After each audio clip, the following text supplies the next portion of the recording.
Hey guys, this is Shraddha Bharti and I welcome you all to the very first lecture on the strength of materials. इस lecture series में मैं क्या करूंगी, मैं आपको हर एक लेक्चर में एक previous years engineering services exam के कन्वेंशनल क्वेश्चन सॉल्व कराऊंगी। ये क्वेश्चन ना सिर्फ आपके इंजीनियरिंग सर्विसेज के लिए इम्पोर्टेंट है, रादर आप कोई भी कन्वेंशनल पेपर दे रहे हैं या आप किसी कॉलेज का एग्जाम दे रहे हैं तो ये सारे क्वेश्चंस उस सबके लिए बहुत इंपॉर्टेंट रहेंगे। जैसे अभी अभी जेपीएससी यानी कि झारखंड पब्लिक सर्विस कमीशन में असिस्टेंट इंजीनियर की मेंस परीक्षा होने वाली है, तो ये आपके लिए बहुत यूजफुल पेपर रहेगा। So let's continue. Here the question is a steel rod circular in cross section tapers from 30 millimeter diameter to 15 millimeter diameter over a length of 600 millimeter. Find how much length will increase under the pull of 20 kilonewton if Young's modulus of elasticity 200 kilonewton per millimeter square. Derive the formula used. तो ये question आया है engineering services examination 98 में और 15 marks का आया था। ये क्वेश्चन बोलता है एक सर्कुलर रॉड है जो कि यूनिफॉर्मली इंक्रीज कर रहा है डायमीटर। यहाँ पर इसका डायमीटर 30 सेंटीमीटर है और यहाँ पर इसका डायमीटर 15 सेंटीमीटर है, 15 मिलीमीटर है, आई एम सॉरी। और लेंथ जो इस रॉड की है वो है 600 मिलीमीटर। बोल रहा है पुल लग रहा है 20 किलो न्यूटन का पुल लग रहा है और यंग्स मॉड्यूलस दिया हुआ है और इससे पूछ रहा है कि कितना इलोंगेशन होगा। ये बहुत ही कॉमन क्वेश्चन है। इसका फॉर्मूला होता है delta L is equal to 4pl by pi E d1 d2। d1 d2 क्या है? d1 है स्मॉलर साइड का डायमीटर और d2 आपका लार्जर साइड का डायमीटर। जो पुल लग रहा है वो है p और जो इसका लेंथ है वो है l, कैपिटल L। ये बहुत ही कॉमन क्वेश्चन है जो गेट में भी कई बार आ चुका है, आपके कन्वेंशनल एग्जाम्स में आता है कॉलेज में, और ये इंजीनियरिंग सर्विसेज में भी आया है लेकिन काफी पहले आया है। लेकिन इस क्वेश्चन में आपको फॉर्मूला पहले डिराइव करने बोल रहा है, डिराइव द फॉर्मूला यूज्ड, और उसके बाद आपको इसका निकालना है। तो हम लोग basically delta L is equal to 4pl by pi E d1 d2 इसे हम लोग डिराइव करने जा रहे हैं। तो इसे डेरिवेशन के लिए मान लेते हैं यहाँ पर एक रैंडम सा डायमीटर है, ठीक है, जिसकी डायमीटर है dx, कैपिटल डी। जो डायमीटर है यहाँ पर वो है कैपिटल dx, ये अननोन डायमीटर। और ये छोटे से लेंथ है, यहाँ पर एक छोटा सा ये क्रॉस सेक्शन लिए हैं जिसका लेंथ है स्मॉल dx। ओके, सबसे पहले हम लोग इस कैपिटल dx यानी कि ये जो diameter of the cross section है उसे फाइंड आउट कर लेते हैं। ये होता है d1 plus d2 minus d1 by l into x। और x is what is x? X is the distance from the smaller side to the capital side. I mean from the smaller diameter to the center of that small strip. ये कैसे होता है? कई लोगों को confusion होता है ये होता कैसे, ये निकलता कैसे। तो सबसे पहले ये हम लोग ये कैपिटल dx जो है उसे निकालना सीख। ये आप बहुत कम ही लोग आपको सिखाएंगे ये निकलता कैसे। इसे चलिए पहले सबसे पहले मैं d1 diameter and this diameter is d2, whole diameter is d2 and what is this? This is length l, यहाँ से यहाँ तक का लेंथ l है और यहाँ पर आपका ऐसा ये रॉड था ना, तो ये आप इसको आप मान रहे हैं कैपिटल dx, आपको ये dx कैलकुलेट करनी है। तो इसको कैलकुलेट करने के लिए हम लोग क्या करेंगे, सबसे पहले ये डैश्ड लाइन से आप d1 से परपेंडिकुलर ड्रॉप कर दीजिए d2 पे। ये मैंने 2D फिगर बना रखा है, ये मैंने ड्रॉप कर दिया परपेंडिकुलर। तो ये जो छोटा सा यहाँ से यहाँ तक का जो डिस्टेंस है वो आपका क्या हो जाएगा, d1 हो जाएगा, ठीक है। ये d1 है तो ये भी d1 हो जाएगा। अब आप इस ट्राइंगल में कंसिडर करिए, मैं ट्राइंगल को नाम दे रही हूँ ABC। ओके, ABC, इस ट्राइंगल को आप कंसिडर करिएगा तो आप देखिएगा कि ये ट्राइंगल सिमिलर ट्राइंगल की प्रॉपर्टी लगाएंगे हम यहाँ पे। और ये साइड क्या है, ये दोनों इक्वल है, तो ये हो जाएगा आपका d2 माइनस d1 बाई 2। ये देखिए ये जो छोटा सा पार्ट है वो क्या हो जाएगा, पूरा लेंथ माइनस d1 कर दीजिए, ये पूरा लेंथ d2 माइनस अगर आप d1 कर दीजिएगा तो आपको मिल जाएगा ये वाला लेंथ प्लस ये वाला लेंथ मिल जाएगा, उसको डिवाइड बाय 2 कर दीजिएगा तो आपको BC लेंथ मिल जाएगा। BC लेंथ क्या होगा, B2 माइनस B1 बाई 2। अब क्लियर है। अब हमें निकालना है बेसिकली dx। dx कैसे निकलेगा, यहां से यहां छोटे वाले साइड से यहां तक का लेंथ मान लीजिए आप x, और पूरा लेंथ आपको पता है। अब ट्राइंगल ABC सिमिलर है ट्राइंगल, इसको नाम दे देते हैं E और F। तो triangle AEF is similar to triangle ABC। तो यहाँ पर सिमिलर ट्राइंगल की बस प्रॉपर्टी लगाएंगे, और EF side EF by BC हम लोग को मिल जाएगा AF बाई AC। यहाँ से आपको मिल जाएगा EF की जो वैल्यू है वो पता हमें चल जाएगी। EF की क्या वैल्यू है, EF की वैल्यू हो जाएगी AF।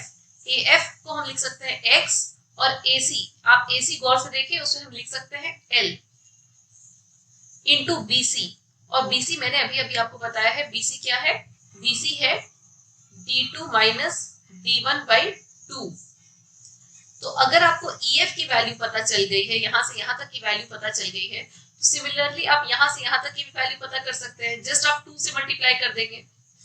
तो ये दोनों ब्लैक पोर्शन को ऐड करने के लिए हम लोग को जो वैल्यू मिलेगा वो मिलेगा अगर 2 से मल्टीप्लाई कर देंगे तो। और इस पूरे dx को, ये पूरा जो dx लेंथ है यहाँ से लेके यहाँ तक, ये जो dx लेंथ है, इसे पता करने के लिए dx क्या होगा आप देख लीजिए, ये वाला दोनों ब्लैक पोर्शन प्लस ये वाला लेंथ, ये वाला लेंथ क्या है, ये d1 है। तो d1 plus x by l d2 minus d1 by 2 into 2। Into 2 क्यों कर रहे हैं, अभी अभी हमने EF निकाला, EF को मल्टीप्लाई कर देंगे एक और बार तो हमें नीचे वाला ब्लैक पोर्शन मिल जाएगा, ये वाला ब्लैक पोर्शन मिल जाएगा। तो 2 और 2 कैंसिल्ड, और हमें जो मिलेगा वो मिलेगा dx is equals to d1 plus d2 minus d1 by l into x। अभी ये क्लियर है ये कैसे निकला। आप चाहो तो इसे रट लो, आप चाहो तो इसे डिराइव करो। मैं प्रेफर करूंगी कि आप इसे डिराइव करो। कई बार आपको अगर आप याद करना चाहते हो तो याद करना पड़ता है कि ओके मैंने छोटे वाले साइड को d1 लिया था, बड़े वाले साइड को d2 लिया था, x जो डिस्टेंस है हम कहाँ से कहाँ तक माने थे, छोटे वाले साइड से x माने थे या बड़े वाले साइड से x माने थे। कई बार किसी बुक में आप उसे d1 माइनस करके माइनस समथिंग एक क्वांटिटीज आप देख लेते हो, तो यहाँ पर कंफ्यूजन होते रहता है कि ये आता कैसे है, dx हम कैसे निकालते हैं। कुछ नहीं, ये बस एक सिमिलर ट्रायंगल की प्रॉपर्टी से निकला है।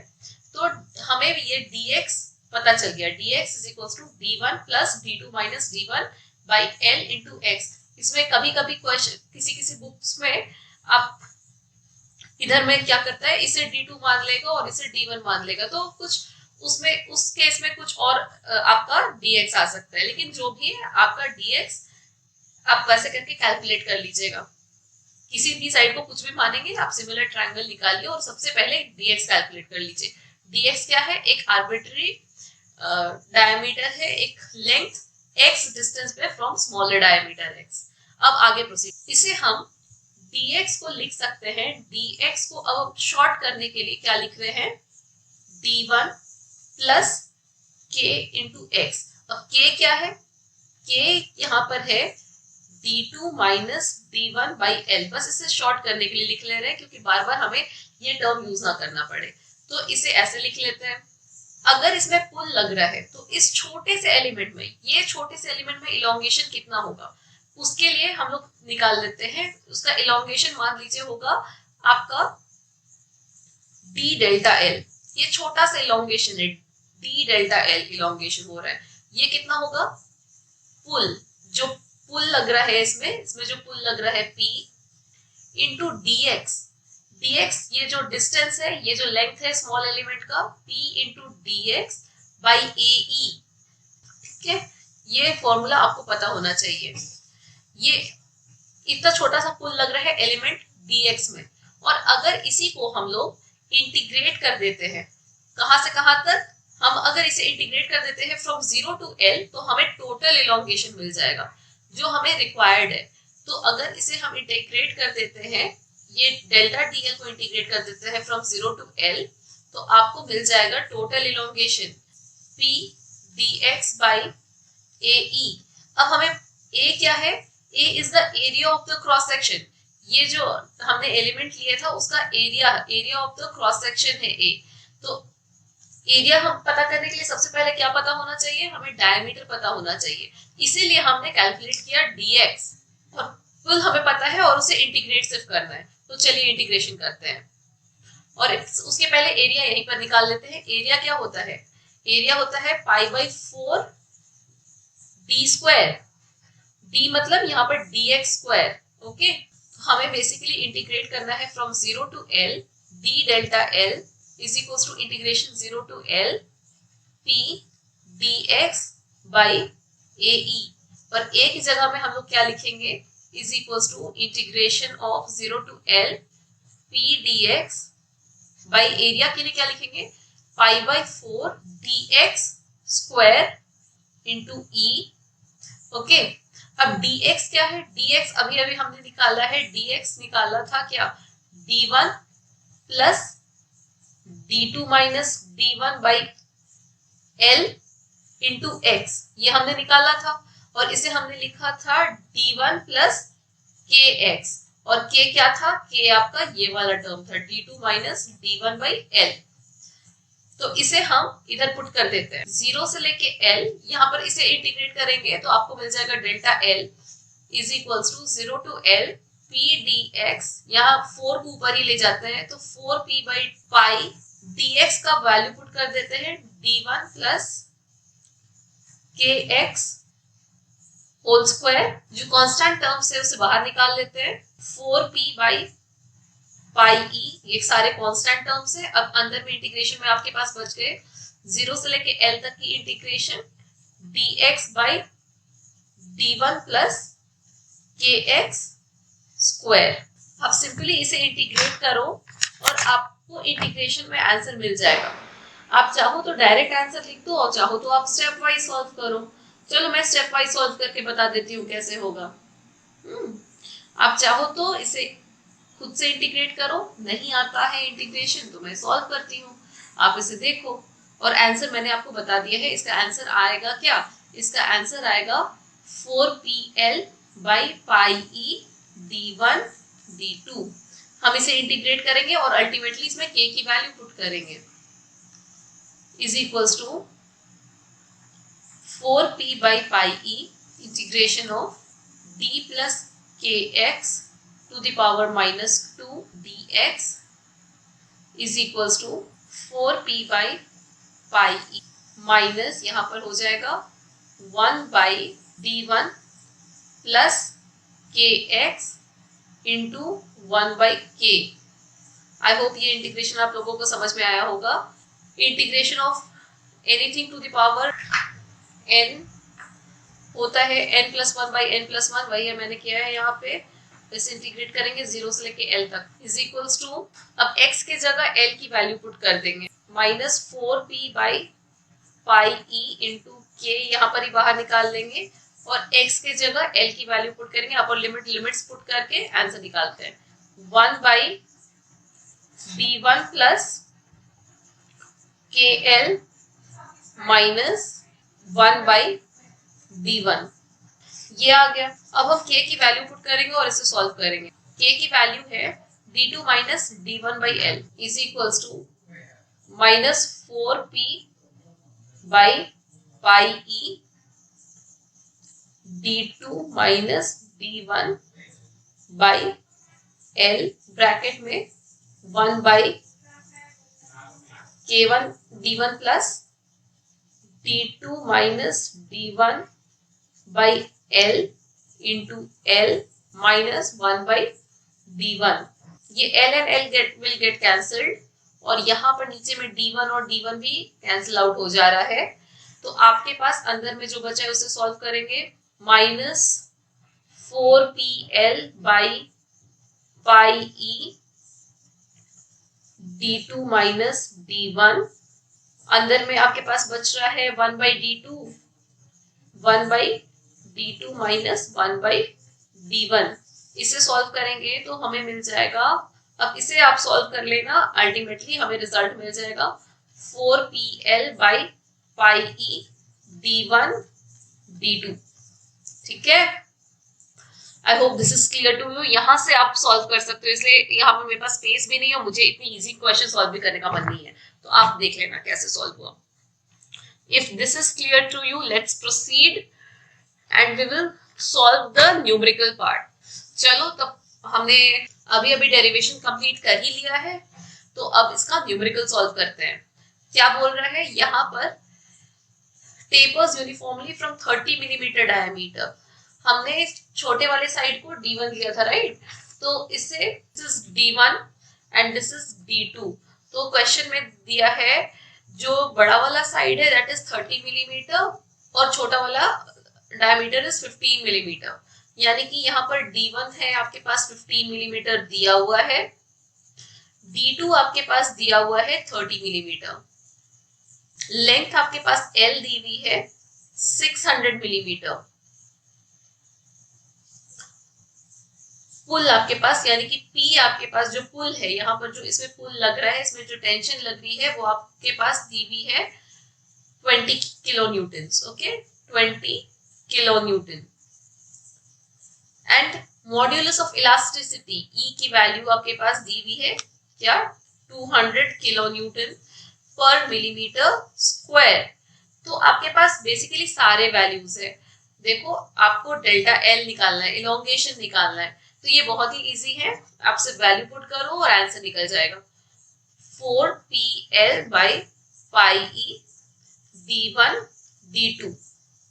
और ये बेसिकली इसमें जो इम्पोर्टेंट चीज थी वो थी डेरिवेशन, तो डेरिवेशन मैंने आपको सिखा दिया। तो 4 इंटू P के जगह में हम लिखेंगे 20 इंटू L के जगह में क्या लिखेंगे 600 बाई पाई, E के जगह में लिखेंगे 200, D1 and D2 15 and 30, as simple as that. आप ये 3 टाइम्स चला जाएगा, ये 10 टाइम्स चला जाएगा, आप थोड़ा सा 10 ओके 2 जा 4, यहाँ पर आप देख लेना 8/15 पाई। इसे मैं कैलकुलेट करके बता देती हूँ आंसर क्या है। ओके, मैंने कैलकुलेट कर लिया है, इसका आंसर आ रहा है 0.1697 मिलीमीटर। आप क्योंकि डेल्टा L निकाल रहे थे, इलोंगेशन निकाल रहे थे, तो डेफिनेटली उसका यूनिट होगा मिलीमीटर में। I hope this is clear to you. So that's all for today. See you in the next lecture with one new question. In each lecture I will be solving one question or one or two, because this is conventional and I have to go very slow. Okay. See you in the next lecture. Hope you like this. Do subscribe my channel. Do share it with your friends. Bye bye and have a nice day.